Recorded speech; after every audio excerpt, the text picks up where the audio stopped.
I hope you don't mind. I'm going to record this morning's session. One, I'll share this recording with you afterwards so that you can review it and look back through the content if it's useful for you. Maybe you want to share it with other leaders in your business as well, if you have people that perhaps haven't been able to make it this morning. So please feel free to kind of just accept that. Jonathan, thank you, Jonathan. Jonathan's in Cambridgeshire as well. So Jonathan's going to have to leave at 10, but that's okay. Thank you for letting us know, Jonathan. If you do need to jump out, no problem. So welcome everybody to our session this morning. We're talking about becoming an emotionally intelligent leader, or at least developing our emotional intelligence. And if many of you are like me, you may have kind of heard the term emotional intelligence. And earlier in my leadership career, I was aware of this term and this principle of emotional intelligence. It wasn't until I started to develop it and research it and start to really think about how does that work for me, that it actually started to make an impact. And there are some elements to emotional intelligence that are obvious, and there are some that are less obvious. And so this morning we'll have a conversation about those. What I'll do is I'll share with you the principles and the model. And then I'm going to invite you to join a breakout room. We have I think we've got about 11 people with us this morning, maybe 12 people with us this morning. And what I'd like to do is kind of put you into maybe 2 or 3 groups and just give you the opportunity to talk about your experience of emotional intelligence. And once we've gone through the model, actually thinking about where do you really need to focus. And this is a focus for you, and it's a focus for your teams and for your business. So there are a couple of slides that might be useful for me to share with you, just to kind of orientate you to what it is that constitutes emotional intelligence. Because as I say, some of it's obvious, some of it isn't quite so obvious. So let me share these slides with you, because these are it's slides that kind of when I first started learning about emotional intelligence, I was doing some of it quite naturally, actually, as I'm sure you will be. But as I learned about the model, actually, it really helped me to start to become more intentional about developing emotional intelligence. So let's just talk about this. There's 5 key areas of kind of competence, if you like, around emotional intelligence. And the first one is about being self-aware and understanding ourselves, starting to recognize what happens when we're in certain situations. So if we get into high stress situations, or if we find ourselves under pressure, or there are time constraints, or somebody's challenging us, or we're trying to inspire a change through our organizations and we meet resistance, starting to recognize what happens, the stress we start to feel, and the awareness of how that impacts us. Okay. And that self-awareness is really important, because when I first learned this principle and I started to kind of really think about my own leadership, and I've been in sales leadership roles for a while, and then I was in a business management role, or business leadership role, where I had a bigger team, more functions. I was managing functional areas of a business that I didn't actually have that much experience of. So I recognized that I really needed to start to fine-tune my leadership skills, because I couldn't give people advice. I could only coach them and help them to develop themselves. And I recognized that in some of those situations, actually, it started to make me feel quite anxious. And I didn't realize until I started to look at the emotional intelligence model that part of it was becoming more aware of how I was feeling in those moments. And without that awareness, what I was doing was just repeating the same cycle of kind of feeling a bit anxious, perhaps not giving the best advice, or not coaching, actually finding myself in a situation that didn't really serve me or the team I was working with. So I started to learn about, okay, in those moments, how am I feeling? How am I processing? How do I slow things down? How do I start to become more aware of the impact of those situations on me? And then the second step in the emotional intelligence model, which links, is self-management. But of course, we can only manage ourselves if we're self-aware in the first place. So once we become aware of those situations, their impact on us, and the things we're thinking and feeling, then it's about starting to more effectively manage ourselves in those difficult moments, in those difficult situations. And partly that's about how we plan for them, and partly it's about how we start to change the way we think and associate with those difficult situations, so they become something that we're much more not only prepared for, but we start to lean into. Rather than just react in those moments, we start to manage ourselves proactively. So self-awareness is the first kind of key element of emotional intelligence. Self-management is the second. And then the third area that relates to emotional intelligence is what they call social awareness. It's basically starting to tune in and be empathetic to what's happening with people around you, what's happening with your teams, what's happening with your peers, what's happening with all of the other stakeholders that you have relationships with in your business. And, we talk about this in the business context, which is, the main primary area for today, but this also plays out, of course, in all of our relationships. So starting to recognize what's happening with other people. And I talked about self-awareness first, starting to notice that in other people. How are other people coping with difficult situations, pressure, might be situations with customers, might be situations with their peers, and starting to really tune into what are other people thinking and feeling, because that enables you as a leader then to be able to work out, okay, how am I going to help people in this situation? And from that point of social awareness, that it leads you nicely to the next step, which is relationship management. So then once you're aware of what's happening with other people, you've got that empathy, you kind of start to tune in and use and listen to your intuition. Then it's about how effectively can you manage in those situations. So if you've got somebody that is perhaps under a lot of pressure, how do you engage with them, help them to kind of see perspective, to start to manage themselves more effectively, to give them some space and some coaching so that they then start to feel more in control. And your relationship is one of the drivers for helping them to make that improvement. And that's a big part of, when we think about coaching and how we use that as a leadership style, how that helps us manage relationships with other people. We're actually helping them to gain a much better sense of control of their own emotions and feelings. So that's the four key areas. And then in the last few years, the emotional intelligence model was kind of updated to include a fifth area. And that fifth area is about motivation. And largely motivation is so important because over time in businesses, the more we're in roles, the longer we serve our organizations, our teams, and in our leadership roles, actually we can find that motivation can start to wane. So recognizing when our motivation perhaps isn't at the level we need it to be, and our team's motivation isn't at the level they need it to be, and starting to manage and fine-tune motivation for ourselves and for our teams. And a bit like the model itself, if we've prioritized managing and finding that motivation for ourselves first, then it's much easier to help our teams to do the same. So that's why the kind of steps go in this order. So that's the precursor, right? That's the principles, and if you like, the management theory. What I'm going to invite you to do now, I'm going to open up a couple of breakout rooms. I'm just going to give you a chance just to talk about this we'll do three groups. So talk about your experience of emotional intelligence. Think about these 5 areas. And I guess particularly as we've laid them out like this, when I look at this model, it's immediately obvious for me where I need to focus. I'm like, right, okay, there are a couple of areas there where I really need to look at. And I'll invite you to have that conversation with each other. So quick conversation about your experience of this emotional intelligence model, developing your emotional intelligence, and actually thinking, where might you need to focus when you think about your current situation or your current performance. Okay, so we've got 3 rooms. I'll just invite you to go into those rooms. We'll have about 10 minutes on this, and then I'll bring you back, and we'll take some feedback from the group. So I'd be interested to hear your opinions on this. If when you come back, if you can just, as part of your conversation with the groups, just to agree who will feedback when you come back into the room. A couple of you might want to do it, but just agree who will give us some feedback about themes. Okay, how's that sound? Is that all right with everybody? Yeah, good. Okay. So I hope you enjoy the conversations. 10 minutes, and I'll see you back here when you're finished. Look forward to hearing your feedback. Thanks. See you in a bit. Recording of the session now. Just because I think your feedback is going to be as useful as the content of the session. So room 1 was Dee, Jonathan, Rachel, and Simon. I'd love to hear from one of you about what you discussed and where you kind of agreed you might need to focus. Who'd like to share with us? I think, okay, well, I'll have a first go. Thanks, Simon. I think we talked initially about how we felt that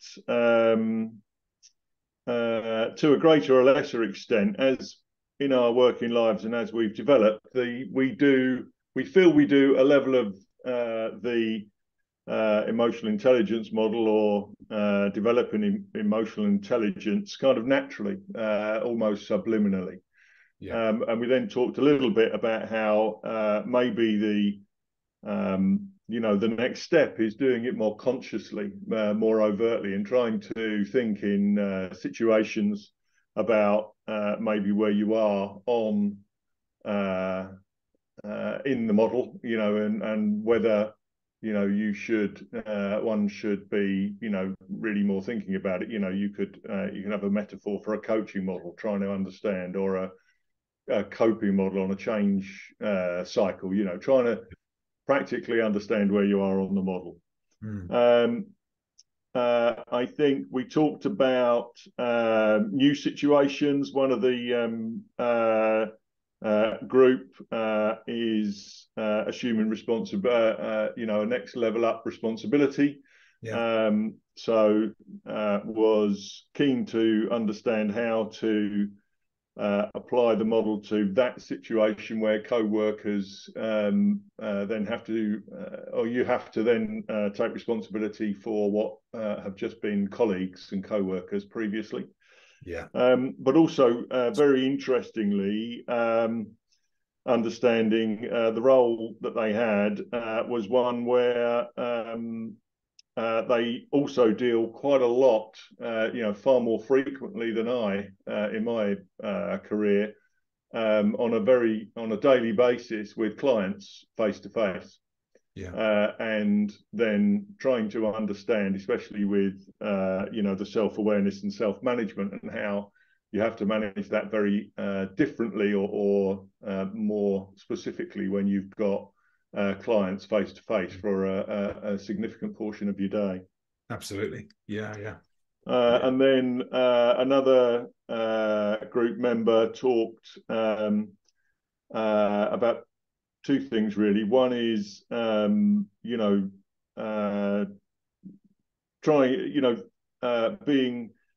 very clear on their emotional intelligence and with the team members, but how to draw the line where some co-workers or team members may initially benefit from that, but then potentially take it a little bit too far and abuse that relationship approach. Yeah. And abuse the relationship. Yeah. And also then interestingly we talked finally about stakeholder management and how you have to work and use that emotional intelligence when managing upwards as well as when managing horizontally and downwards. So yes. An interesting discussion. Yeah, really good topics there, Simon. Thanks for speaking on behalf of the group. That's good of you. Appreciate it. Thank you. I really like what you discussed there. I've been through almost all of those situations myself. They're not easy transitions. The first one from becoming a member of a team to becoming the manager of that team, that's really difficult. You can make it a smooth transition, but a lot of it depends what you do in those early conversations and in the early tenure of that role. I think you can really set the scene quite well if you can get the early part right.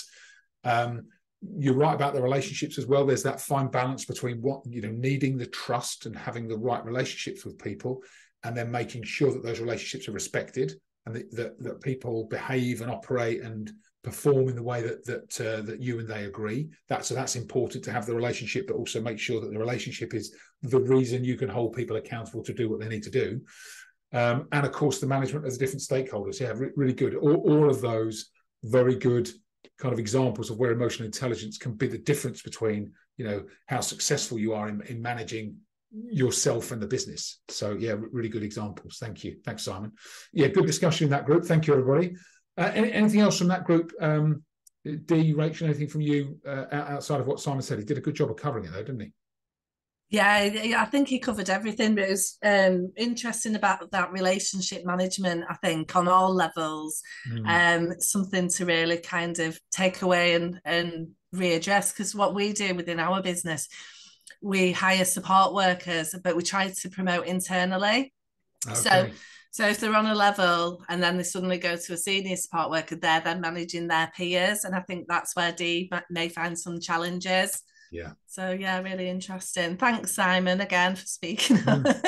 Yeah, thank you, Simon. Yeah, very good. Very good. Excellent. Yeah, and that I would say it's one of the more difficult transitions to make from team member to leader. There are a number of things, if you get them right, it works really well.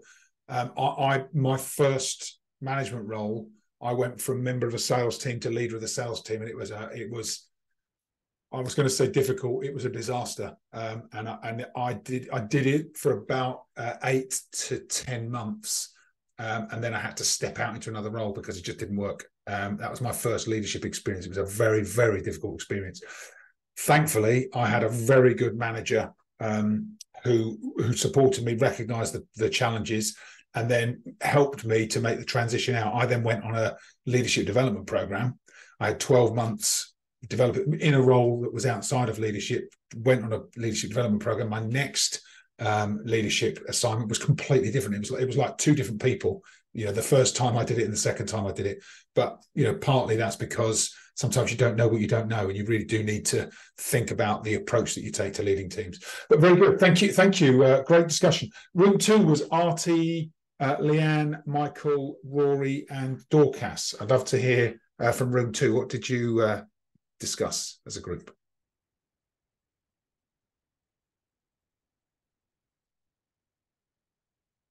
Go for it if you want. Rory, you're a star. Thank you. Okay.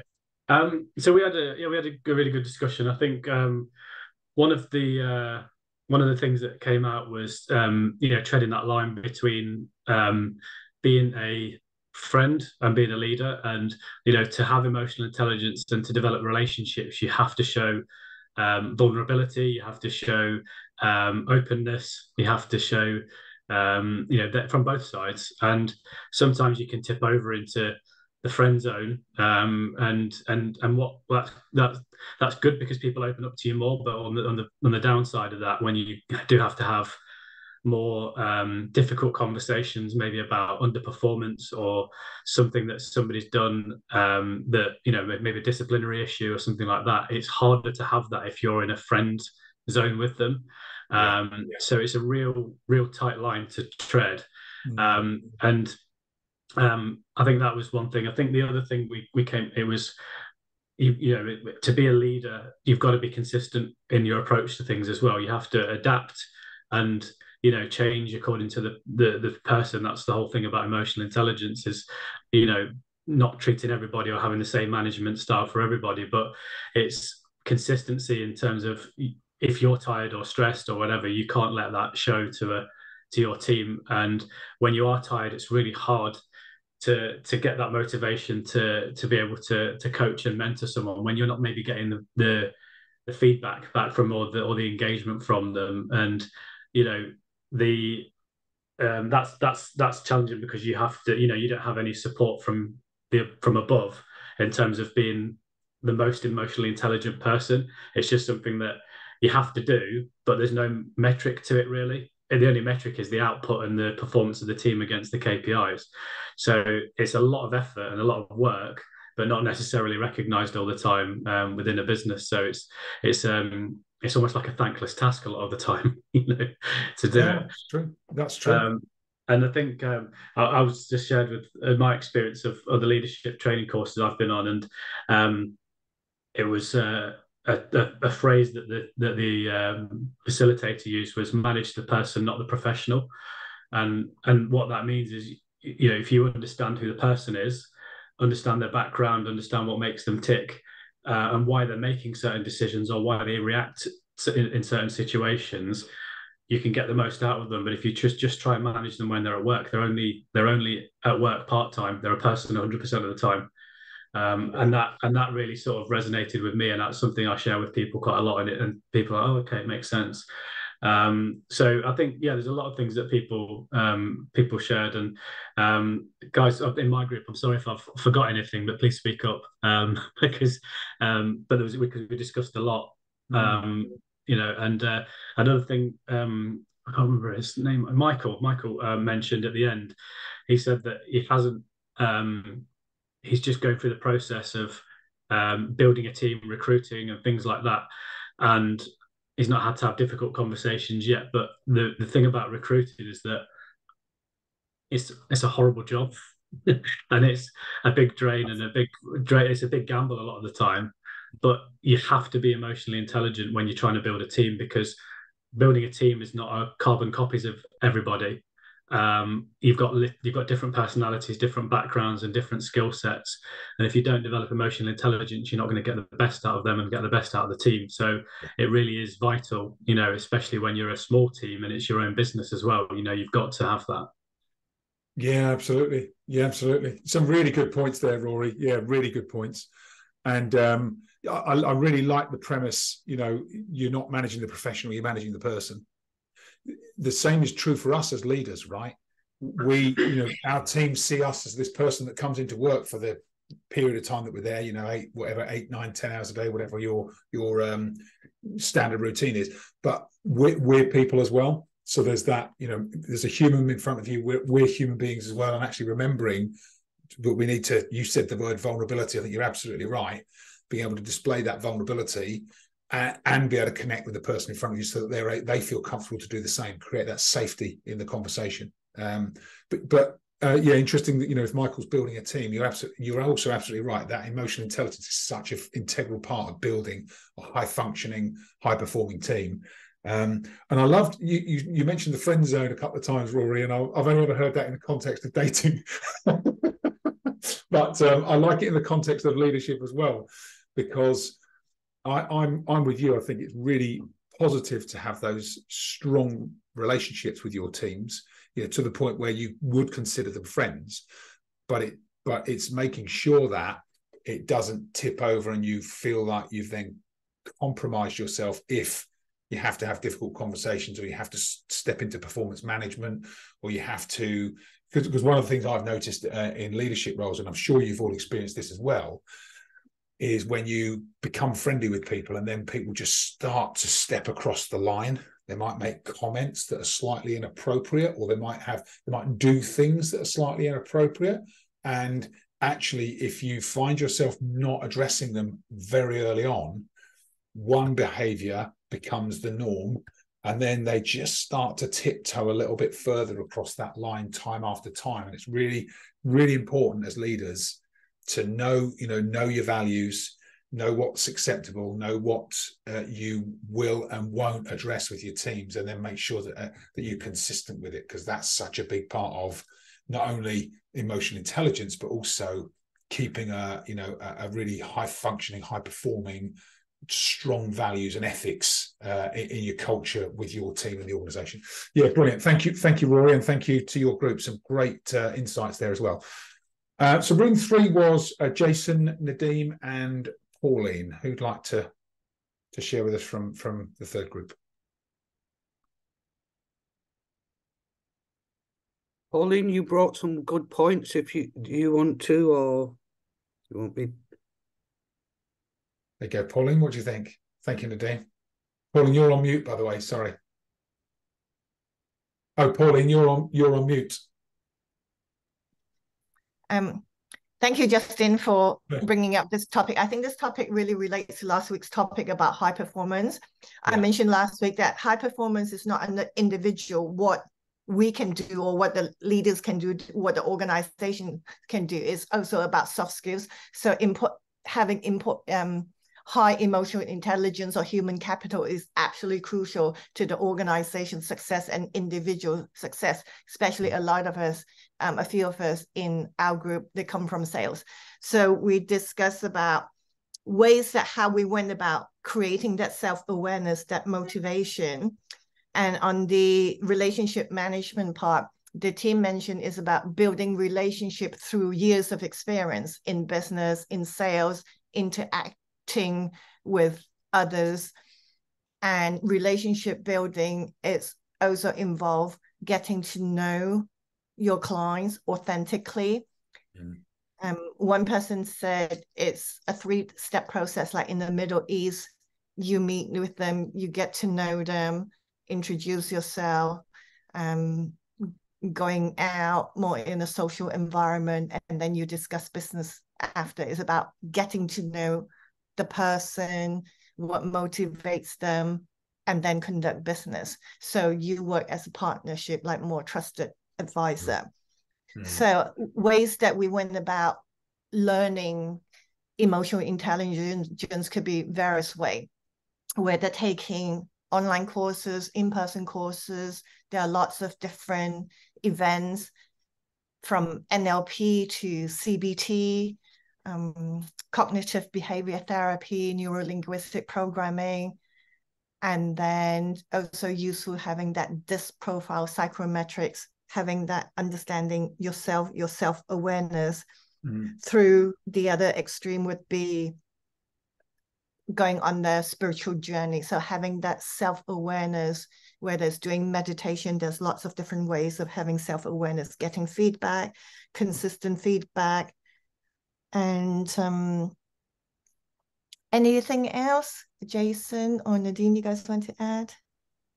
I think we also kind of touched on, I think what Simon mentioned earlier.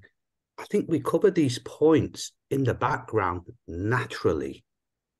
And a lot of the time we're not fully aware of what we're actually doing. When I'm looking at it from meeting customers, having conversations over the phone, etc. And I think we touch on all these points, but don't physically emphasize on each one. I think if we actually looked and understood them more, maybe that would improve ourselves. But I think all of us and generally people within sales, I think, should be covering everything about understanding who they're speaking to, what their requirements are, what their needs, what makes them tick, what makes them motivate, to build that trust. Then you're developing that relationship, because ultimately people will come back to you. Why? Because of the relationship that you've built. You understand them, and you're seen as that trusted advisor, as Pauline just alluded to as well. But I think it's some of the points what Simon initially mentioned. I think it was from room one, covered some great points that particular group did, and I think it's something what we all do in the background. Yeah, it happens naturally as you evolve through your career. I would agree. It's so interesting that it comes more naturally to some people than others.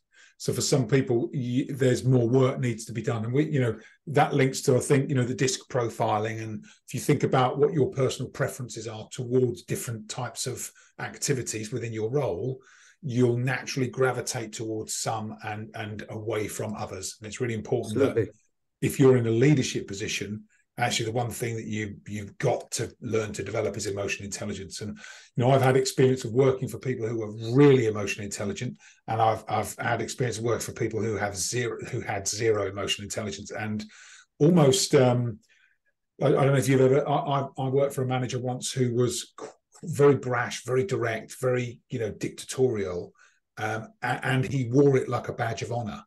So what I found was, if you look at the emotional intelligence model, he was highly self-aware. He knew exactly what he was doing, but he couldn't manage himself to do anything else. And, people used to avoid time with him, or they would, if they saw him come down the corridor, you'd see people turn and walk the other way. It was that bad. And so his ability to manage relationships was really poor. So he had 1 out of the 4, or 1 out of the 5, I suppose, elements of emotional intelligence, and yet would blatantly disregard it, and left quite a wake of demotivation and turmoil behind him. So it's quite interesting, because then you kind of ask, well, how do people get into roles like that? I didn't have the answer to that question. I asked myself it a few times, but didn't have the answer to that question. Go on, Pauline. Sorry, yeah, go on. Yeah, at the end of our conversation, that was exactly what we were discussing. We might have self-intelligence, but what about other people? When we're working within a team, different departments, or client, prospect versus salesperson, person A versus person B might have conflicting priorities. So you have like sales versus engineers, or finance versus sales. How do you come together, work together, achieve the goal that you want to achieve from a corporate level? And if the other person does not have self-awareness or on a different level, how do you overcome the obstacle? Is that a question, Pauline, or did you answer it? We didn't have a chance to answer it. Maybe we can continue this one next week or whenever the next session is, like part 2. So sure. Yeah, that's one. Yes, this one is inward, having self-awareness. The other one is how to manage it externally. Yeah, when you've got different priorities, different needs, people wanting different things from you or from the relationship. Yeah. And there are a number of things that we can do to navigate that. It could be that person could be aware, or maybe that person is unaware. How do we communicate? How do we work with people like this? Yeah. Great question, Pauline. We concede that. Rory's got his hand up. I don't know if he's got an answer for you, whether he's got something else, but Rory, come join us. Oh, sorry, Rory, you're still on mute. Even after all these years, I'm still muted. So just picking up on a couple of things. What you said there, Justin. So I think that, I've also worked with people like that who have that dictatorial, side of things where because it goes back to all the terminology used, doesn't it? Leader, boss, manager, all these types of things. And people have been brought up in an era or an industry. Industry, I think, is a massive thing. If you're in an industry that is like that you think that you can get away with being like that, or that's the way you have to be to progress. Often quite male-dominated industries, things like, for example, my friend works in the automotive industry, and he got in as a graduate, and now he's got a super high position. But we'll talk about things at work or the things people in our team do, and he'll be like, "Nah, just get rid of them. I'll just get rid of them. I'll just sack them, and just do that stuff." And you wouldn't get away with that in a lot of industries. You can't do that because of employment law and all those sides of things now. But you just there's a sort of very sort of macho male dominated element to it where you feel like you've got to be a boss. And when people call me their boss, I hate it. I'm not anybody's boss. I'm not anybody's boss at all. I think like definitely it's a sort of a generational thing, but also an industry thing. And on Pauline's point, I think I work in my job. We've just been acquired by a huge company, but we've also all previously had a really flat structure. So hierarchy has not really been a thing in our industry. In our company. And that meant that we'd always worked in teams and across different projects and that side of things. And you naturally get people. You get the marketing people who are often quite creative and sort of like me, hand gestures and doing all this stuff and all of that. Then you'll get the people in finance who are like saying, we can only do it this way, or we've got to be conscious of this element to it. And what I found that's really helped with me, and I'm not saying this is an answer to Pauline's question, but it's definitely helped with the situation, is rather than addressing, if somebody's got a way of thinking, rather than addressing it in the group setting and making them feel put upon or making them have to explain themselves in a group setting, I found that doing it on a one-to-one is really helpful. So like if you've got 5 people in the group, and you want to understand a bit more about them or what they're up against or what their KPIs are, you put time in with them and just, have a chat with them and say, can you tell me a bit about what you're up against, or what are your KPIs in your department, and how can we come to a common ground with it? And it just feels like you're actually interested in them, and you might actually be, but I think doing it on a one-to-one is better than in a group setting. Yeah, I agree, Rory. And there's that's good advice, and thanks for sharing your experience as well. I'm glad it's not just me. One of the things that I learned years ago, and I think it was in a negotiation program, was something they called the agreement frame. And basically what they talk about is, if you've got a group of differing opinions, the way to find initial agreement is to chunk up. So if you ask the question, what is it you're trying to achieve when you think about your role or your part in the business? You get people to kind of start to talk. They'll start talking about themselves first, then they'll start talking about their role, then they'll start talking about the business, then they'll start talking about the things they're trying to achieve for the business, on behalf of the business. And when you get to a point where people get, strategic enough, you'll find people will start saying the same things. It's about growing the business. It's about improving culture. It's about creating opportunity. It's about improving efficiency, whatever those themes are. But those themes come out, and then all of a sudden you can say, so actually what we're saying is we all want the same thing. And from that point, you can then start to come back down the agreement frame and deal with the details. But very often it's about just getting people to get strategically on the same page, so that from there you can then start to much more effectively agree what you'll do and how it meets everybody's needs within the organization. Not a quick process, and a bit like you said, Rory, sometimes you have to pick people off one by one to get that kind of awareness and agreement, but it could be really useful if you can get it right. So, but hopefully a bit of advice there that's useful for you as well, Pauline. Really good, great discussion this morning, everybody. Thank you. I'm conscious we're running up to the hour. I want to share one other thing with you before we close, and then I will close our session today. But thanks so much for the conversation. I've really enjoyed it. I may have shared this with you in previous sessions, but I think it's based on the discussion this morning. It's more appropriate to share it than not. So we use this model, and this model is from the book Coaching Leaders. And when you read on emotional intelligence, the one theme that comes out time and time again is that as you consider emotional intelligence, coaching and a coaching leadership style tends to connect a lot of emotional intelligence principles, skills, and leadership styles. The coaching approach is the one thing that kind of connects the dots with everything. So it's really useful to talk about it in this context. And we have this model. I'm not going to go through it all, but we talked about the importance of relationships, and then being able to have relationships that not only are positive for you and for your teams, but also relationships that where you need to use them, you can, right? So you can have difficult conversations, you can improve performance management, you can manage those situations. And the way that what I recommend people do that, and the way I do it myself, is that we use this model. The first step of the model is the C, which is contracting. So have a contracting discussion with people about how you'll work with them. And in particular, one of the things I've used time and time again is to say to people, as we think about the way we're going to work together, one of the things that may happen is there'll be occasions where we might have to have a difficult conversation. And my commitment to you, even though I find those conversations difficult myself, my commitment to you and your performance and your progression in the organization is that I'll have that conversation even when I find it difficult. Are we agreed? And it's interesting because when you position it like that, people actually respect you more. And when you then do have the difficult conversation, you've left the door open to do it. So it's one key element that can be really powerful, especially if you're moving into a new position where you're managing members of your own team, which I think Dee might be experiencing in the near future.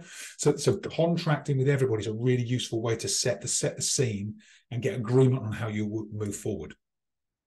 And then as we work through it, I'm not going to spend too long on it, but the next step is about objectives and goals, finding a way to agree expectations. This is what someone's role is. This is what high performance looks like in it. Document it, review it. So be able to give people that direction, that the objectives and goals should come from them. They should know how to perform in their role. For newer people, you might have to give them a bit more direction, but that really should be kind of from the employee out. And then the A in our model is about action. So it's about letting the team take action and giving yourself some space to observe them doing their best work.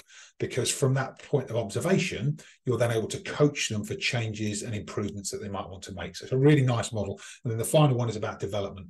We call it Heroes in the Making. It's more about helping people to see a bigger picture for themselves than they can see today. So I'll share that with you because it's in the book. It's also part of a program that we run through called the Coaching Leaders Program.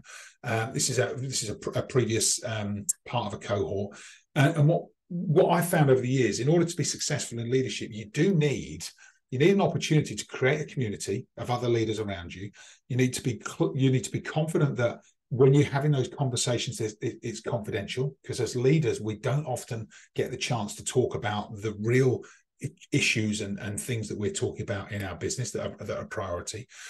You need an opportunity to collaborate and learn from people around you as well. That's what I've found is really important. And of course, we need challenging. Sometimes we need people to challenge our assumptions, challenge our perspectives, make us think differently. That's really important as well. And then finally, commitment. Very often we'll have plans and there's things we know are important, but we don't get to them because of all the other stuff that's going on.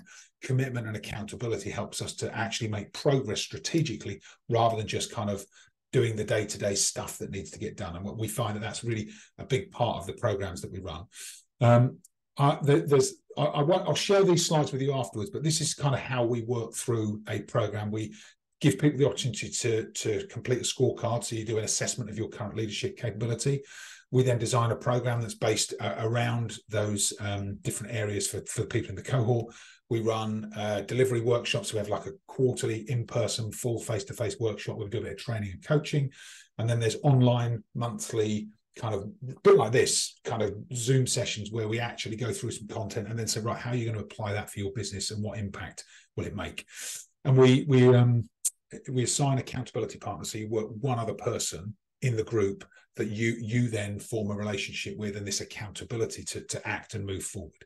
So it's a really nice process that we take people through. We've got this nice toolkit full of documents and tools that you can use to actually implement your plans rather than it just being theoretical. We've got a document that helps you to build a plan and start to think about how you challenge yourself to achieve bigger goals in the future. That sort of thing tends to happen when you take a bit of time out and think differently and get with a community of people that perhaps are, you know, a couple of steps ahead in terms of their leadership career. That can be really useful. I will share this with you. If anybody is interested in leadership development as a program, we do have I've got an offer on at the moment because of course today's Black Friday, isn't it? I hate doing a Black Friday deal, but I've actually got a Black Friday deal on, so I'll share it with you. We normally do this year-long program, which is normally $597 plus VAT per month. At the moment, for this week, we've been running it at $397 per month. If anybody is interested, you can feel free to contact me. You can sign up. I've got a link if anybody's interested. There's just a simple deposit form, and then you're into the program. We are starting in January, but the other thing I'm doing for anybody who wants to sign up this week is saying you can have a one-to-one coaching session. So we'll get you kind of up and running before the end of the year, and then you can join the program in January. If you think that's of interest to anybody in your organisation, by the way, feel free to share this link as well. There's a link if anybody wants to kind of go and check it out. Please feel free. Or if you just want to contact me and have a chat about it, then drop me an email or drop me a message. But that's it. We're right up to 10:30. So thank you all so much for joining me this morning. I really appreciate it. It's been a great session. I will just wrap up now, and I'll send you all the slides and the recording from today's session. If anybody does have any final questions you want to stay on, I'm happy to stay on for another 5 minutes if you need. But otherwise, I'll let you continue with your Fridays and have a wonderful weekend when you get there, everybody. Thank you. Pleasure. Thanks, Great to see thanks, you. Justin. Thank you. Thanks, everyone. everyone. Bye. Let's keep Bye. inviting See you them. soon. Thanks, everyone. Bye. Hi, Justin. Hi, Paula.